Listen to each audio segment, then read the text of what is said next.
connection. As soon as we get a few people here, I will describe the Trump hysteria bubble. Thanks for joining me in my garage. Yeah, I was trying to do this with just a 4G connection, but it wasn't enough. It kept dying. All right, so I want to talk about the Trump hysteria bubble. Now, before the election, everybody was imagining what will happen. So some people imagined things would go well, and other people imagined things would not. But now we've gone a year, and we no longer need to imagine as much. So take, for example, the things that we know to be real. The economy is up. We got some good judges, at least in terms of Republican preferences.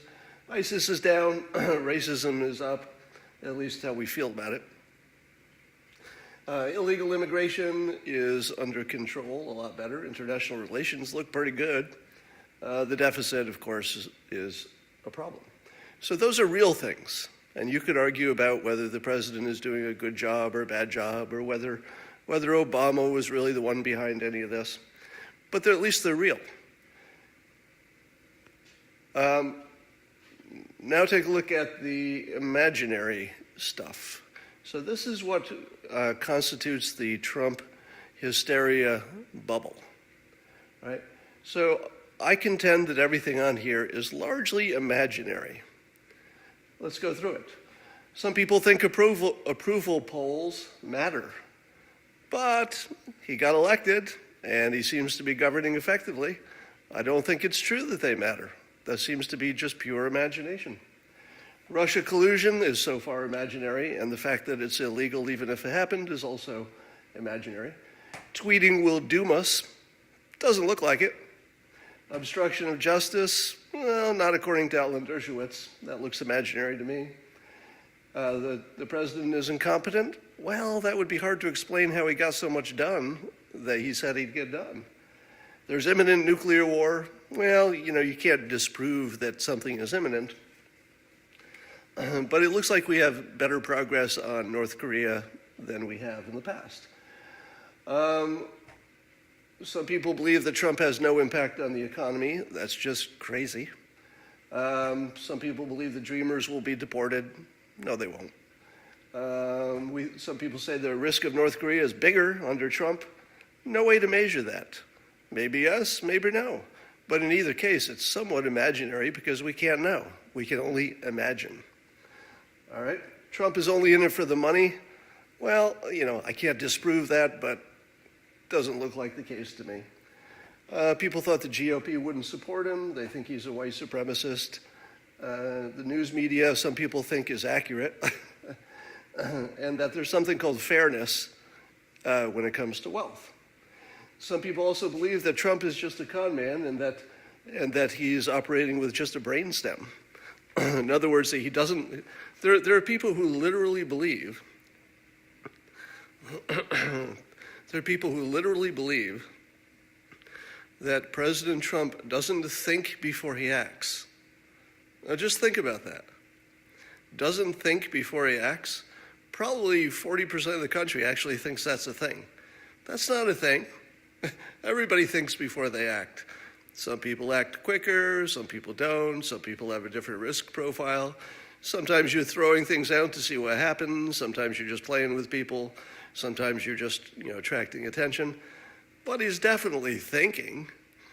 So that's what the bubble looks like. If you're concentrating on the real stuff, you could certainly argue, how much did Trump have to do with the economy? That's a fair question. How much did he have to do with any of it? That's a fair question. But if you're trapped in this world, the world of the imaginary, it doesn't matter how sure you are that these things will happen or have already happened. There is no evidence for them, or at least there's not convincing evidence. So that's what constitutes the bubble.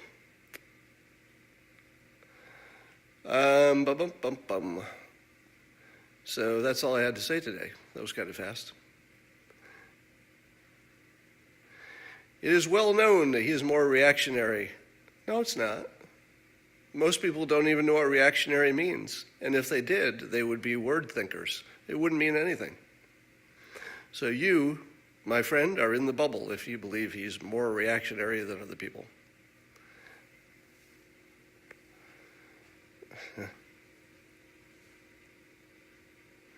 Two movies, two bubbles. Impulsive. Yeah, people say he's impulsive, but I would argue that everybody has a reason for what they do.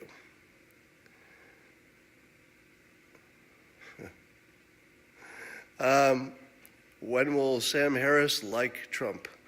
Well, we may be waiting a while for that. All right, so that's all I had to say today. I wanted you to note, so that you can watch going forward, how many of the things that are positive about President Trump are based on the real world. Not all of them. Certainly there's some things that got worse.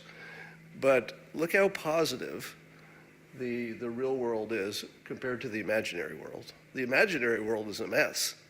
I would hate to live in that bubble. Imagine waking up every morning and thinking this stuff is true. Oh my God, that'd be a scary life. Yeah, there's a news bit about Chinese tankers that are transferring oil to North Korea or from North Korea. I forget which way it was. Must be to.